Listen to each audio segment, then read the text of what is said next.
الأنبياء والمرسلين وعلى آله وصحبه أجمعين. قال رب اشرح لي صدري ويسر لي أمري واحلل عقدة من لساني يفقهوا قولي أما بعد. Assalamualaikum warahmatullahi taala wabarakatuh. Alhamdulillah, pertama dan selama-lamanya marilah kita sama-sama memanjatkan setinggi-tinggi kesyukuran kita kepada Allah Subhanahu wa taala kerana dengan limpah kurniaan Allah Subhanahu wa taala pada pagi ini dapat kita berkumpul ataupun dapat kita berjumpa di atas talian bagi kita membincangkan berkaitan dengan tajuk yang telah Ustaz sendkan kepada antum hari Selasa. Jadi Ustaz buka kalau ada sebarang persoalan ataupun sebarang soalan ataupun sebarang mudakhalah ataupun pandangan daripada antum berkaitan dengan video yang bertajuk Faridatus Siyam ataupun kefarduan puasa. Jadi Ustaz bagi antum dua video. Yang pertama video daripada Dr. Abdul Basit, kemudian video daripada Ustaz sendiri. Jadi Ustaz buka kalau ada sebarang persoalan berkaitan dengan tajuk yang telah pun dibentangkan. Ada soalan tak?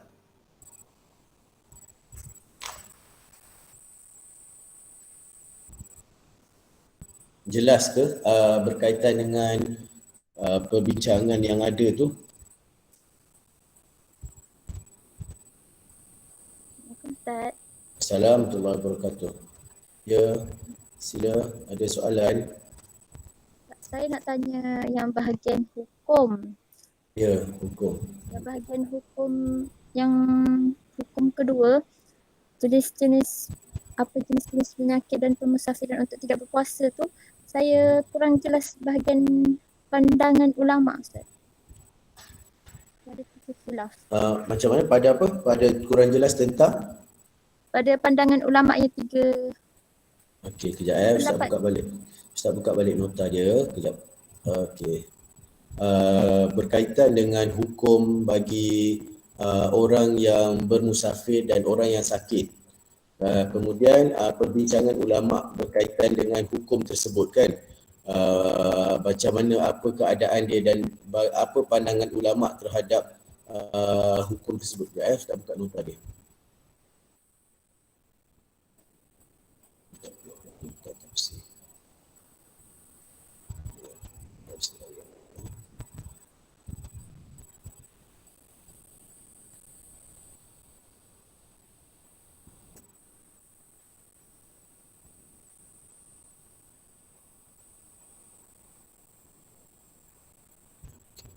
Faridatus Siyam.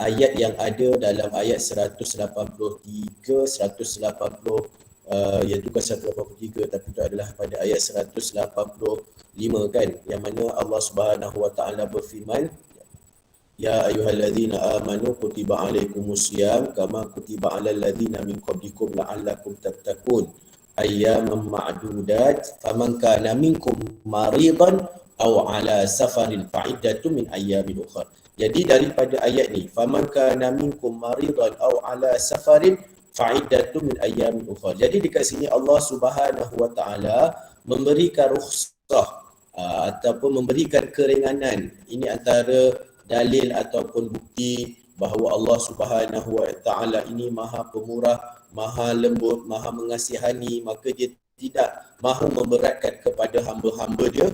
Maka Allah Subhanahu wa taala membenarkan kepada hamba-hamba dia yang berada di dalam masyaqqah ataupun dalam kesusahan ataupun dalam keuzuran, maka dibenarkan kepada mereka untuk tidak berpuasa dan menggantikan puasa mereka pada waktu yang lain, iaitu bukan pada waktu yang disakit tu. Katalah puasa bulan Ramadan, dia tak sihat, dia musafir dalam bulan Ramadan, maka dia boleh menggantikan puasa tersebut pada bulan Syawal ataupun pada bulan Zulkaidah. Yang penting puasa itu tidak digantikan pada hari-hari yang diharamkan berpuasa. Maka di sini ulama ataupun para fuqaha berbeza pandangan dalam meletakkan bagaimanakah qadar bagi orang yang sakit Yang sakit tu sakit yang macam mana yang boleh untuk tidak berpuasa. Maka dekat sini ada dua pandangan. Pandangan yang pertama daripada pandangan qala ahlu zahir.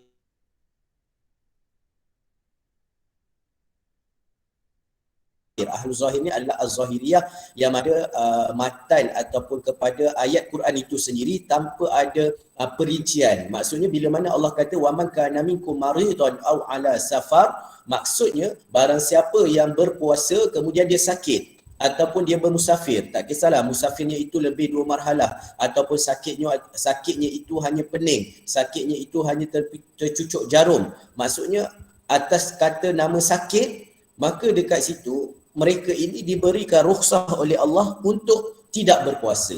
Sebab atas dasar kata wa man kana minkum maridan aw ala safari, barang siapa daripada kamu yang sakit ataupun yang bermusafir. Jadi kat sini Allah SWT tidak perincikan sakit yang macam mana. Sakit yang pening ke, sakit yang sampai separuh nak mati, sesak nafas sampai tak boleh dah ke, ataupun dah nyawa-nyawa ikan ke.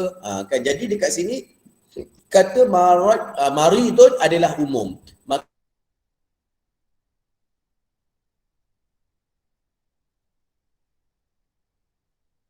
Maka para sakit, ringan ke, berat ke, ataupun siapa yang bermusafir, jauh ke, dekat ke, ada masyakkah ke, tak ada masyakkah ke, maka mereka ini boleh mengambil rukhsah untuk tidak berpuasa. Itu pandangan yang pertama. Dan pandangan yang kedua, ini adalah pandangan jumhur ulama'. Dia kata dekat sini waqala ba'dul ulama, bukan jumhur, ini sebahagian ulama yang lain.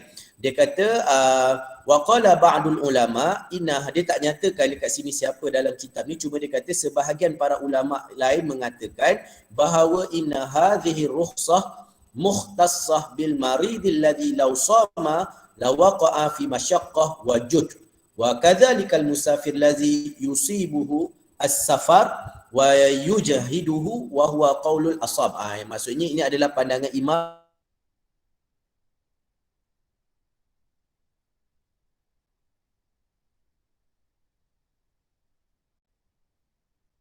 Al-Han, letih, tak larat, kena bersusah payah, ataupun permusafiran yang ada padanya kesusahan dan juga perlu kepada tenaga, maksudnya sampai ada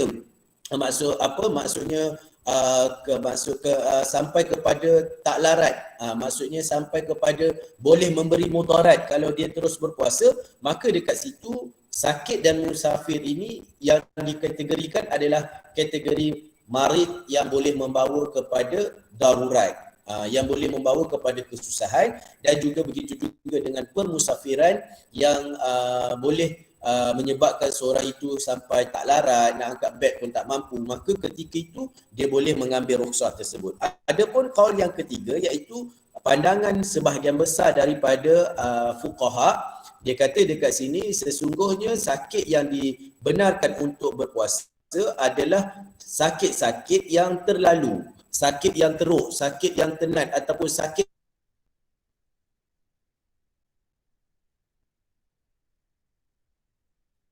ma'ahu ta'akhur al-bara' wa safar tawil allazi yuaddi ila al-masyaqqah fil ghalib wa hadha madhhab a'immatul arba'ah. Maksudnya mazhab yang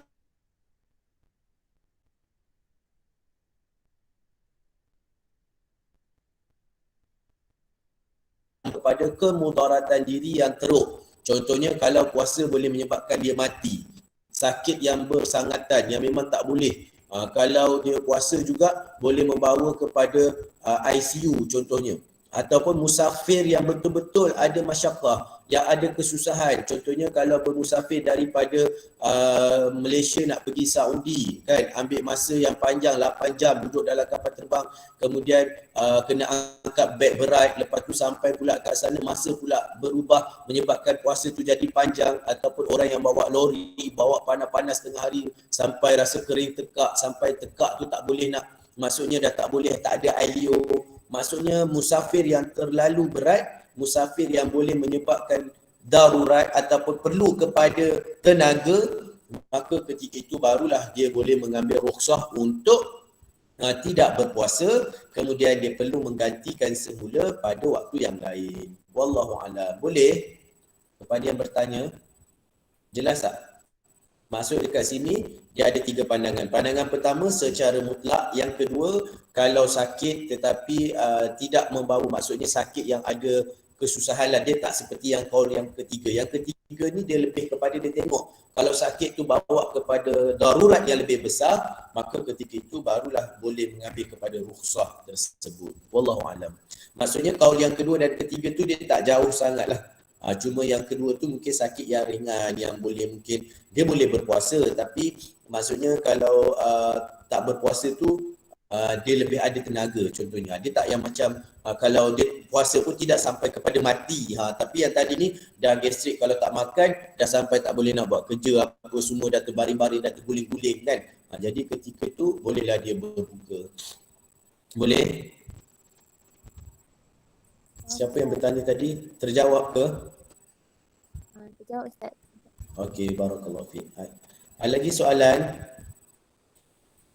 Oh, dekat sini ada soalan je Dia kata apa ni? Ustaz, saya nak tanya, kalau fidyah puasa RM225, boleh kita bayar sikit-sikit atau kena bayar penuh yang berjumlah 225? 225 ni antum kena tengoklah. 225 ni atas pembahagian berapa hari punya tinggal.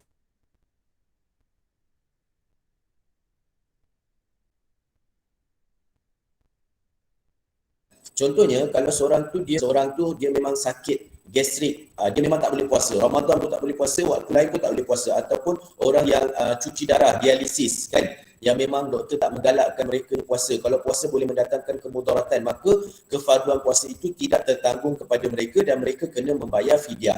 Dan fidyah ini dia ikut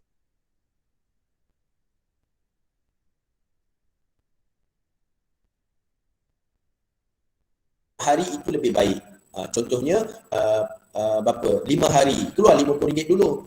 Besok mesti dia bukan kena bayar sekaligus, tak, dia boleh beransur-ansur dan tengoklah kepada berapa jumlah hari yang dia tinggalkan. Tidak semestinya terus langsam RM225. Boleh Tuan Taqiyuddin? Dan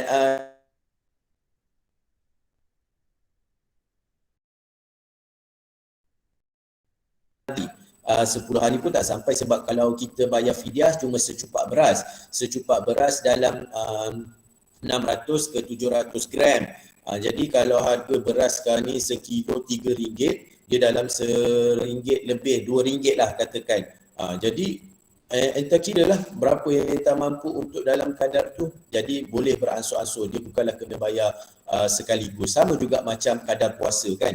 Orang yang tidak berpuasa 5 hari, bukan dia kena ganti 5 hari direct, dia boleh ganti sehari hari ni, sehari esok, lusa dan sebagainya. Wallahu alam. Ada lagi soalan? Terjawab ke Taqiyuddin?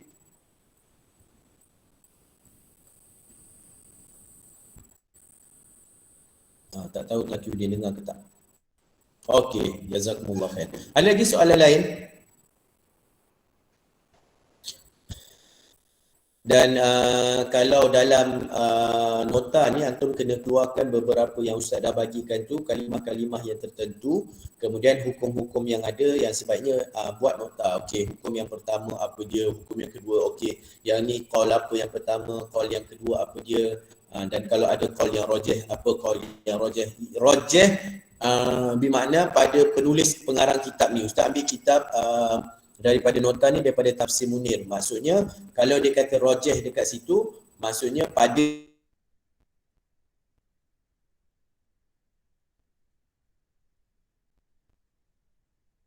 penulis, bukan pada pengamalan. Maka pengarang kitab ni dia mungkin kadang-kadang ada apa yang telah dia rajihkan dalam sesuatu hukum tu, maka ia tidak semestinya boleh mewakili semua. Mungkin rajih bagi dia, tidak pada orang. Boleh faham? Ada lagi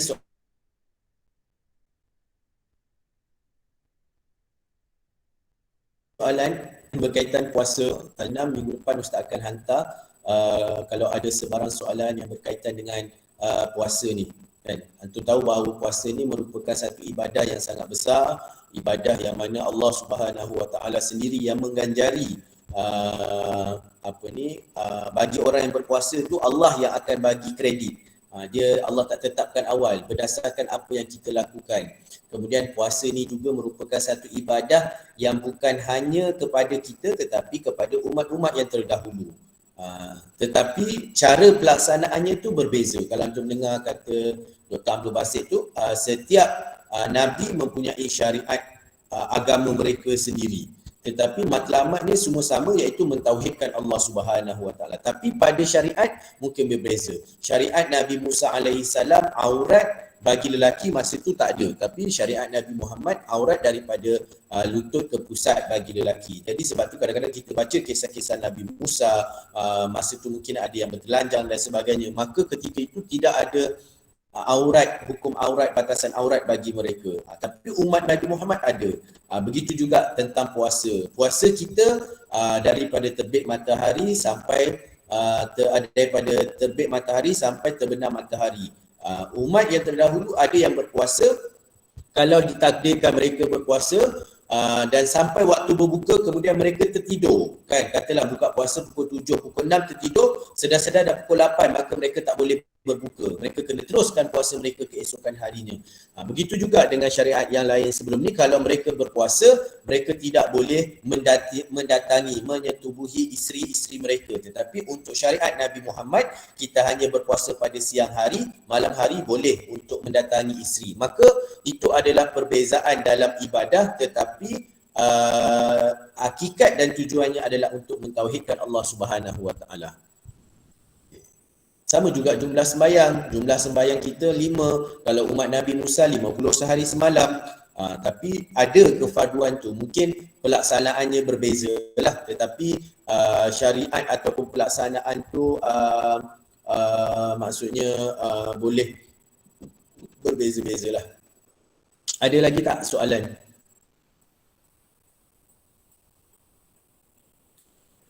Jelas ke berkaitan dengan puasa? Kalau kita tengok yang pertama, hukum yang ada, adakah orang umat Islam terdahulu yang mula-mula masuk Islam sebelum datang kefarduan puasa, kefarduan puasa ni mula diwajibkan kepada umat Islam, umat Nabi Muhammad SAW tahun bila? Siapa tahu? Siapa nak bagi jawapan? Tahun ke-2. Tahun kedua Hijrah. Barakallahu fiik.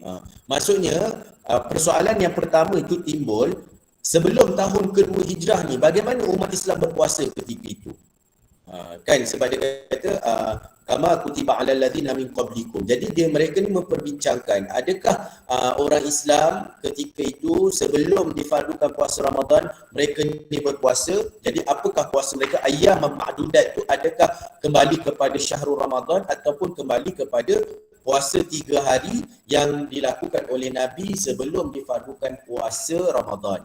Kemudian yang kedua berkaitan dengan rukhsah yang ada di dalam puasa. Maksudnya dengan rahmat dan kasih sayang Allah SWT, Allah bagi keringanan bagi orang yang bermusafir, orang yang sakit, orang yang hamil, maka ke atas mereka ini ada keringanan untuk tidak berpuasa. Kemudian kalau orang yang memang tak mampu berpuasa, Allah bagi keringanan supaya mereka ini boleh membayar fidyah. Sebelum turun ayat fidyah ni, bukan turun ayat fidyah, maksudnya turun ayat yang asbabun nuzul kan, yang kalau kita tengok dekat sini dia ada asbabun nuzul dia yang berkaitan dengan faman syahida minkumus syahra falyasum. Barang siapa yang menyaksikan ataupun ada ketika mana bulan Ramadan itu, maka hendaklah mereka berpuasa. Maka sebelum tu sebenarnya puasa bagi umat Islam ni dia ada pilihan. Contohlah Ainul Syakirah hidup ketika itu, maka ketika itu diberi pilihan. Nak puasa boleh, kalau tak nak puasa kena bayar fidyah. Bukan tertumpu kepada orang-orang tua sahaja. Sehinggalah Allah SWT turunkan faman syahida minkum syahra falyasum. Barulah ketika itu setiap orang yang mampu untuk berpuasa wajib berpuasa, kecuali golongan-golongan tertentu yang telah disebutkan tadi. Barulah mereka ni boleh menggantikan puasa yang tidak mereka puasa itu kepada fidyah ataupun menggantikannya pada waktu yang lain. Adapun sebelum itu, umat Islam diberi pilihan. Kan kita tahu bahawa Islam itu datang, semua ibadah dia secara tadarrush, maksudnya bukan secara terus. Sama juga kan, Ainul dulu puasa, adakah bila dah cukup 5 tahun 6 tahun puasa terus, puasa satu hari? Tak, puasa dulu, puasa setengah hari, pukul 12, ataupun dilewatkan sahur tu, orang sahur pukul 5, pukul 5.30 dah berhenti. Kadang-kadang ada yang buat bangun sahur pukul 7 kan. Kenapa? Kerana nak menterbiah, mendidik. Begitu juga pada permulaan Islam. Maka pada permulaannya mereka ini tidak diwajibkan berpuasa terus, tapi mereka diberi pilihan. Kalau tak nak puasa, kena bayar fidyah. Kan? Lepas tu bila turun ayat tu, barulah wajib ke atas mereka ini puasa, dan fidyah itu hanya kepada golongan tertentu yang telah pun dinyatakan di dalam ayat tu. Antaranya orang yang musafir dan orang yang sakit, ataupun orang yang memang tidak mampu untuk berpuasa disebabkan sesuatu perkara yang lain yang boleh mendatangkan mudarat kepada mereka. Okay. Kemudian dekat situ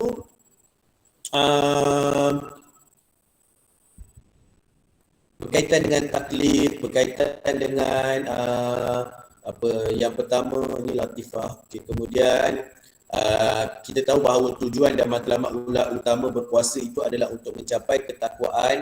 Kemudian jarak musafir, siapa yang boleh, dekat sini pun dibincangkan. Kemudian bagi orang yang sakit ataupun orang yang musafir, adakah perlu, dia bincang kat situ, adakah bila mana seseorang itu sakit, memang wajib untuk dia mengambil rukhsah ataupun dia boleh berpuasa.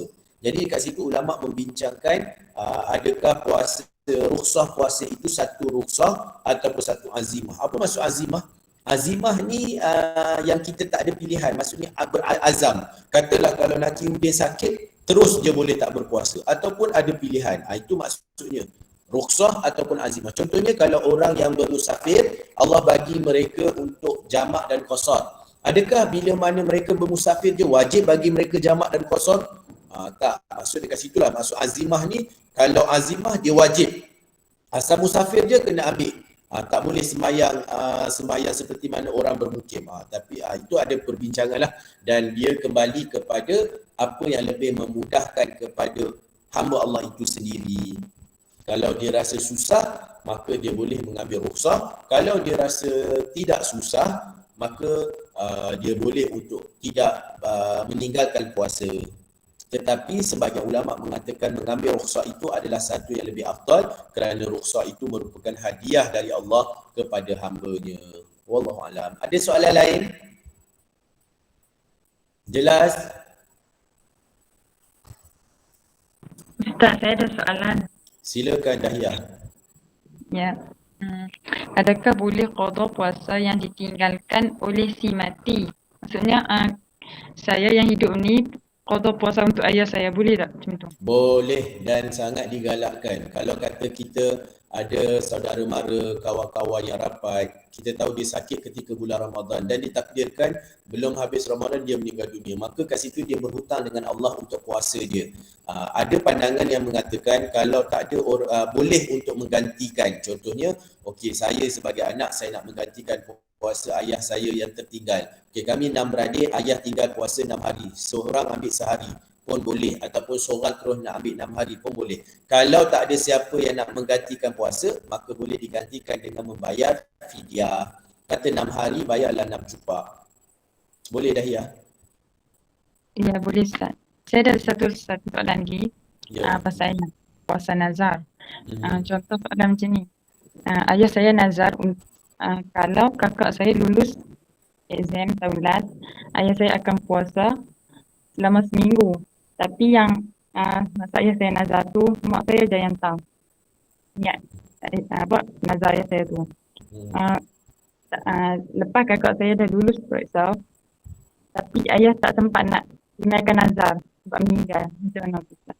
Maka barakallahu fiik, soalannya seorang yang bernazar kemudian tidak sempat menunaikan nazarnya, maka tertanggung kepada warisnya. Katalah ada anak, maksudnya mak tahu kan, tapi maksudnya mak tak bolehlah sembunyi, kena bagi tahu sebelum ayah meninggal dulu dia ada nazar nak puasa 6 hari. Dan 6 hari itu kena tengok berturut-turut ataupun 6 hari secara umum. Kalau 6 hari secara umum, maka tak perlulah nak dimenggantikan 6 hari itu secara berturut-turut. Tapi kalau dia menazar ayah nak puasa 6 hari berturut-turut, maka boleh untuk waris menggantikan puasa tersebut 6 hari berturut-turut, kerana nazar itu satu hutang antara hamba dengan Allah Subhanahu Wa Taala. Sebab tu bila mana ada sesuatu kematian, maka kita kena pastikan yang bila mana dia telah dikebumikan, waris tu kena tengok ada tak dia ni berhutang, ada tak dia ni bernazar, ada tak dia ni wasiat. Jadi sebelum diagih-agihkan harta, sebelum dah dimas ke, benda-benda macam ni kena dijelaskanlah. Maksudnya kalau ada saksi yang mendengar, okey, maka dia perlu bagi tahu kepada waris untuk dilaksanakan. Contohnya, aku bernazar nak buat korban tahun ni, tiba-tiba meninggal dunia sebelum melaksanakan korban, maka kalau ada waris yang mampu untuk melaksanakan korban tersebut, maka sangat digalakkan. Tapi kalau memang tak ada mampu, korban dan anak-anak pun orang susah, tak ada duit dan sebagainya, kalau dia ada duit daripada duit dia, maka keluarkan dulu sebelum dia agihkan kepada pewarisan harta pusaka. Maka boleh dia ambil duit tersebut untuk digunakan untuk nazar tersebut. Sama juga nazar nak buat umrah ke, nazar nak buat haji ke, bila dia tak mampu, dia meninggal sebelum laksanakan, maka boleh menggunakan duit peninggalan dia sebelum difaraidkan dan digunakan untuk bayar kepada orang yang melakukan badal haji ataupun badal umrah. Wallahu a'lam. Boleh Dahlia? Ya, boleh Ustaz. Ada soalan yang lain? Yang boleh digantikan untuk ibadah seseorang itu hanya pada haji dan juga umrah, bersedekah, adapun solat tidak ada kefaduan. Contohnya, mak saya langsung tak pernah sembahyang masa dia hidup. Na'udzubillah lah, bukan mak ni ada lawan cuba datang. Maksudnya, kalau dia meninggal nak kena ganti ke solat dia? Tidak. Tapi kalau puasa, ya, puasa, kalau dia bernazar untuk, ini masuk puasa lah. Bukan nazar, kalau nazar tu wajib lah. Tapi kalau solat, tak ada sebarang ulama kata perlu, boleh untuk anak-anak gantikan solat dia, tak. Apa soalan ni? Berkaitan puasa hari Syak, kalau kita dekat dalam negara yang mazhab Hambali, adakah kita kena puasa? Hari Syak ni adalah hari yang terakhir. Contohnya besok tengok bulan, tengok anak bulan, besok tak tahu puasa ke tidak, besok tu tak tahu sama ada puasa ataupun tidak kan. Jadi hari yang terakhir tu maka makruh untuk kita berpuasa, kecuali bagi orang yang memang sentiasa melazimi puasa Nabi Daud ataupun puasa sunat, Isnin Khamis, maka ketika itu kepada mereka ini diharuskan. Tapi pada selain daripada orang yang memang melazimi puasa, contohlah hari Syak tu jatuh hari Khamis, orang ni dia memang mulazamah, tak pernah tinggal dalam hidup dia puasa Isnin Khamis, maka orang-orang macam ni dia boleh berpuasa. Tapi kalau orang lain yang gatal-gatal sebelum ni tak pernah puasa pun, nak puasa pun cukup malas, tiba-tiba hari Khamis tu jatuh hari Syak, besok hari Khamis aku nak puasa sunat Khamis, tak payah. Tak boleh orang yang macam tu. Orang yang boleh untuk berpuasa pada hari Syak adalah orang yang memang telah melazimi puasa Nabi Daud. Contoh puasa Nabi Daud tu selang sehari kan, tiba-tiba hari Syak tu jatuh hari dia puasa. Memang dia tak pernah tinggal, dia istiqamah, maka ketika itu orang-orang begini boleh. Ataupun orang yang menggantikan puasa wajib. Saya tinggal sehari je lagi nak ganti puasa Ustaz, tiba-tiba hari yang sehari tu jatuh pada hari Syak, maka orang yang begini boleh.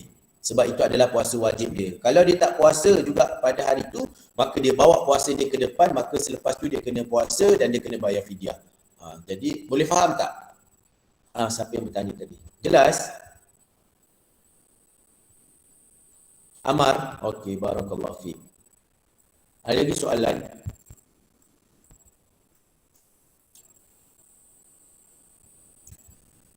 Pada penerangan yang ada tu, maksudnya boleh faham lah. Jadi dan juga pada video yang ada tu, saya rasa banyak istifadah yang antum boleh ambil, yang antum boleh dengar untuk manfaat antum. Jadi ada lagi tak yang lain? Kalau tak ada, kita sambung. Ya, saya. Silakan Faiz.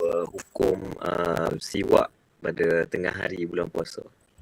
Harus Dan kalau ikut mazhab Syafi'i makruh, tetapi kalau kita pergi kepada sunnah Rasulullah sallallahu alaihi wasallam, maka dia adalah satu keharusan, sebab Nabi sallallahu alaihi wasallam bila mana pegang siwak, Nabi kata laula asyqa ala ummati la amartuhum bisiwakin inda kulli salat.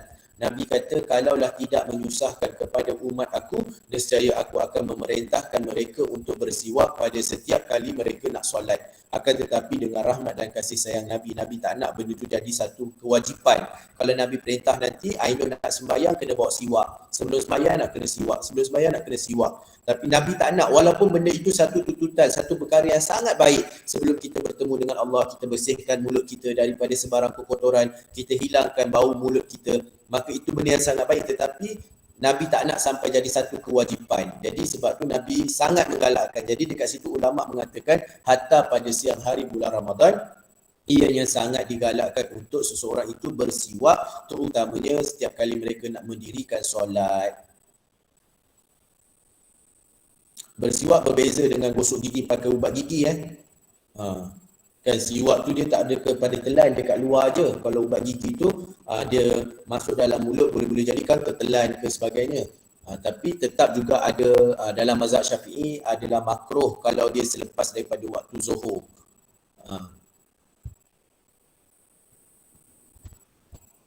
Boleh Faiz?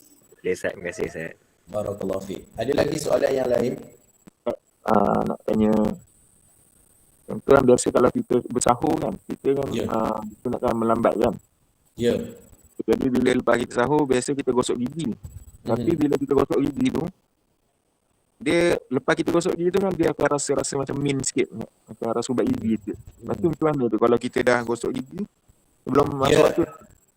Sebab dia rasa hanya di mulut, dia tidak tertelan. Sebab tu ada sunnah Nabi SAW yang mana Nabi mengatakan tidak menjadi masalah kepada isteri-isteri yang rajin masak kan, untuk rasa. Sebab rasa tu dia tak telan, sebab dia rasa kita kat lidah kan, manis, masam. Kita letak kat lidah, kemudian kita ludahkan. Sama juga kita gosok gigi tu, rasa tu dekat mulut, dalam mulut je, dia tak sampai ke dalam. Yang menjadi masalahnya bila mana kita makan, masukkan sesuatu ke dalam rongga, maksudnya masuk ke dalam lah. Itu yang membatalkan. Itu pun kita tengok dengan keadaan sengaja ataupun tidak sengaja. Kalau dalam keadaan yang tidak sengaja, maka ianya tidaklah sampai kepada perkara yang membatalkan puasa.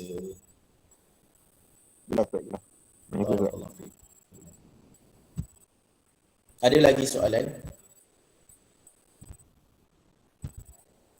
Ada? Kalau tak ada, Ustaz nak ambil kehadiran juga kehadiran untuk hari ini.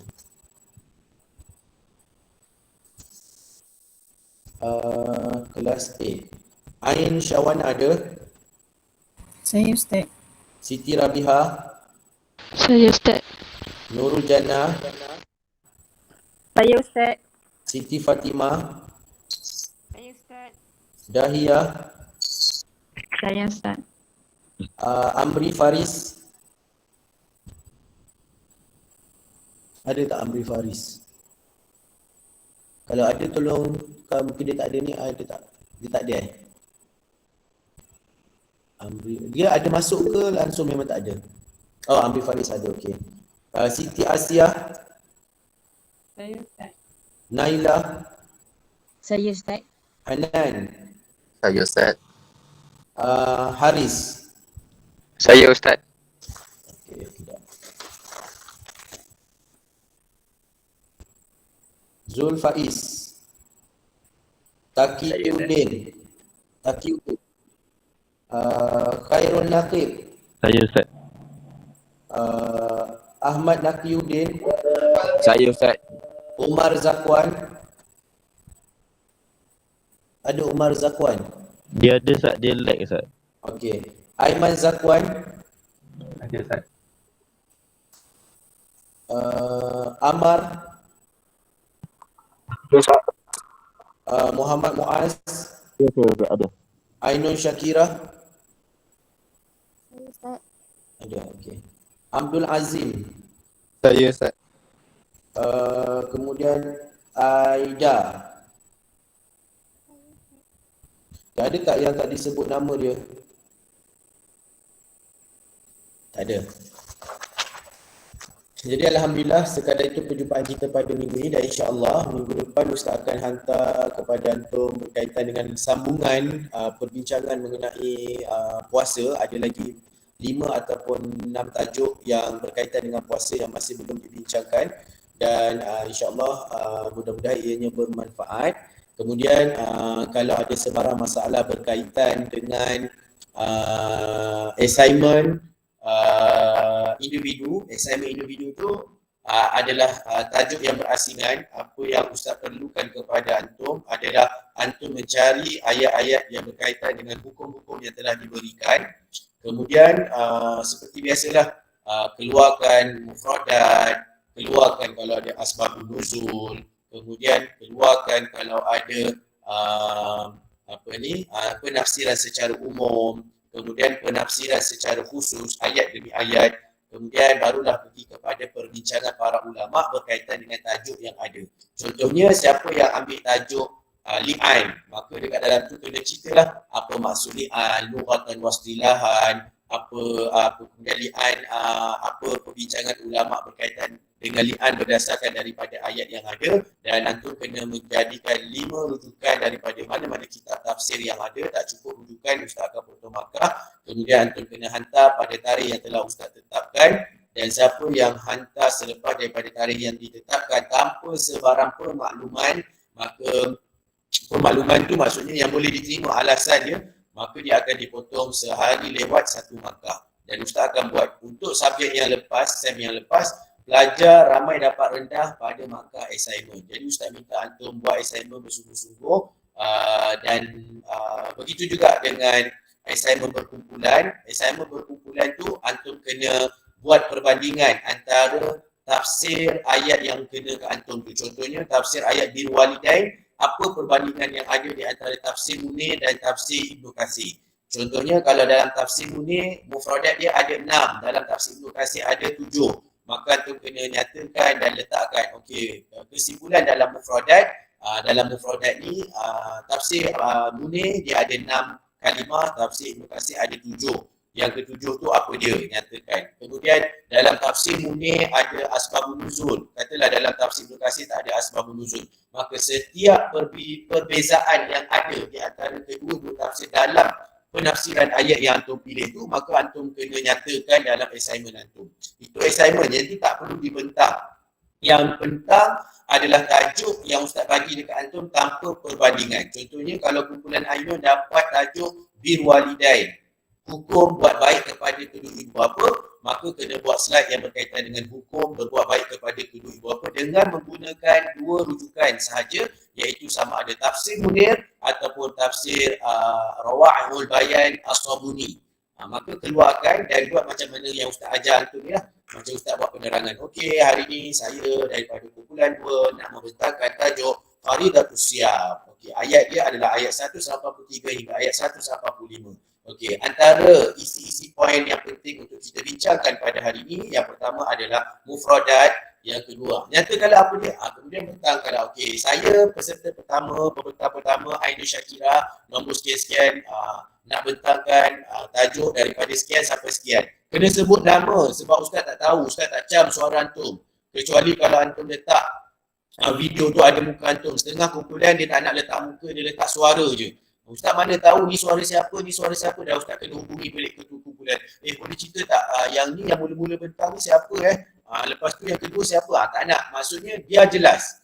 Buat perbentangan, okey, gambar Ustaz saya Muhammad Hasib Ishaq, nombor sekian-sekian akan bentangkan berkaitan dengan mufradat kalimat. Maka dalam bab ni ada 10 mufradat kalimat, antaranya bla bla bla bla bla. Okey, yang kedua, saya Fuad binti Muhammad. Saya Fuad bin Muhammad. Pembentang yang kedua, saya akan bentangkan berkaitan dengan asbabun nuzul dan tafsir secara umum berkaitan dengan ayat puasa. Okey, asbabun nuzul bla bla bla bla. Okey, tafsir umum. Saya pembentang yang ketiga nama apa-apa. Okey, bagi tahu supaya bila Ustaz tengok tu Ustaz tahu, yang ini pembentang sekian, ini markah dia. Kalau boleh ikut turutan, janganlah okey sekejap kan dia bentang, nanti ke akhir kan dia ada lagi. Kan? Ikut turutan itu semua markah. Ustaz akan tengok terabur dah susah, kejap-kejap kan Ainun dekat surat pertama pun ada, dekat ketiga pun ada, kat akhir kan dia keluar lagi. susahlah kita nak bagi markah, kan? Maksudnya antum bagi tu biar jelas. Okey, kalau Ainun yang pertama, yang kedua tak payah dah ada Ainun. Yang kedua dah Hiyah je. Yang ketiga pula Aida. Yang keempat penutup dia Jannah. Dah. Kan senang. Ini tak. Ainun dekat pertama ada, dekat ketiga ada, dekat keempat ada. Macam mana Ustaz nak bagi markah? Jadi ini semua adalah kreativiti antum. Tidak semestinya perbentangan macam yang Ustaz buat. Kalau antum ada idea nak buat secara forum ke, lepas tu ada dia punya nota, ada dia punya ni, itu terpulang. Yang penting kawan-kawan dengar, kawan-kawan tengok, dia boleh faham, dia boleh tahu apa yang antum nak sampaikan, maka dan dia boleh bawa perbincangan tersebut ke dalam kuliah tutorial, maka itu yang Ustaz akan bagi markah. Dan Ustaz melihat juga kerjasama berkumpulan. Kalau pembentang pertama bagus, kedua, ketiga tak bagus, maksudnya dia ada masalah dalam kumpulan dia. Maka kerjasama kumpulan itu penting untuk mendapat markah bagi antum punya pembentangan. Kalau ada sebarang masalah, boleh rujuk Ustaz, PM Ustaz untuk bertanya berkaitan dengan antum punya assignment tu. Ustaz tak nak dia ke akhir-akhir nanti baru cakap sebenarnya saya ada masalah lah Ustaz tajuk ni. No. Kalau besok nak hantar hari ni baru cakap masalah, selamat tinggal. Ulanglah balik tahun depan. Jumpalah lagi kita dalam tafsir ayat ahkam kan. Okay. Ada lagi tak? Dan Ustaz lupa pada Ustaz dah terangkan berkaitan dengan perjalanan subjek, maksudnya pelajar kena melibatkan diri dalam semua aktiviti yang diberikan oleh pensyarah untuk lulus, kan? Rasanya dah jelaskan. Kalau dia dapat tinggi yang A tapi yang B dia langsung kosong, dia boleh gagal dalam subjek. Dia kena ada maksudnya kena join semua benda yang telah diberikan oleh pensyarah. Okay. Ada yang lain-lain? Kalau tak ada, Ustaz rasa sekadar itu jelas. Syekh Faiz ada? Boleh? Amar? Muaz? Kalau tak ada boleh angkat tangan untuk kita tutup. Okey, terima kasih. Okey, Ustaz suruh angkat tangan ni, Ustaz tahulah kewujudan antum depan laptop. Kalau tak angkat tangan tu tak tahu dekat mana dia buka je dah lah, tak nampak muka kan. Tidaklah Ustaz ni bersendirian, adalah peteman, nampak. Okey, Alhamdulillah. Jadi kalau tak ada, sekadar itu perjumpaan kita pada hari ini. Jazakumullah khair, barakallahu fikum. Kita tangguh dengan kafaratul majlis. Subhanakallahumma bihamdika asyhadu an la ilaha illa anta astaghfiruka wa atubu ilaik. Wassallallahu ala sayyidina Muhammad walhamdulillahirabbil alamin. Dan insyaallah kita jumpa pada minggu hadapan pada hari dan waktu yang sama untuk perbincangan kedua berkaitan dengan kefarduan puasa. Assalamualaikum warahmatullahi taala wabarakatuh. Waalaikumsalam. Terima kasih Ustaz. Barakallahu fiik. Barakallahu